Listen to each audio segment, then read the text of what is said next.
Hello, சிம்பிளாக chicken gravy பண்ணலாமா? கடாயில் 4 டேபிள் ஸ்பூன் போல் எண்ணெய் ஊற்றிட்டு, எண்ணெய்க்கு நல்லா காஞ்சதும் வீட்டில் இருக்கிற spices and 2 green chilli, onion சேர்த்து நல்லா சாட்டே பண்ணிக்கலாம். ஆனியன் நல்லா ப்ரௌன் கலர் ஆன அப்புறம் ஜிஞ்சர் கார்லிக் பேஸ்ட் ஆட் பண்ணி திருப்பி 1 மினிட் போல் சாட்டே பண்ணி எடுத்துக்கலாம். நான் இங்கே தக்காளி கூட முந்திரி பருப்பு சேர்த்து அரைச்சி வச்சுருக்கிறேன். அதை ஊற்றி நல்லா மிக்ஸ் பண்ணிவிட்டு மசாலாஸ்லாம் ஆட் பண்ணிவிட்டு 500 கிராம்ஸ் சிக்கன்ஸ் நான் இன்றைக்கி எடுத்துருக்கிறேன். அந்த சிக்கனே இதில் ஆட் பண்ணிக்கலாம்.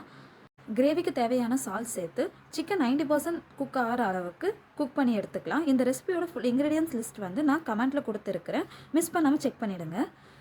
இப்போது சிக்கன் 90% குக் ஆன அப்புறம் 1 டீஸ்பூன் பெப்பர் சேர்த்து சிக்கன் சாஃப்டாக குக் ஆகிற வரைக்கும் குக் பண்ணி எடுத்துக்கலாம். இப்போ ஸ்டவ் ஆஃப் பண்ணிவிட்டு சர்வ் பண்ணால் டேஸ்டியான சிம்பிள் சிக்கன் கிரேவி ரெடி. கண்டிப்பாக 1 டைம் ஆச்சு உங்கள் வீட்டில் இதை ட்ரை பண்ணி பாருங்கள்.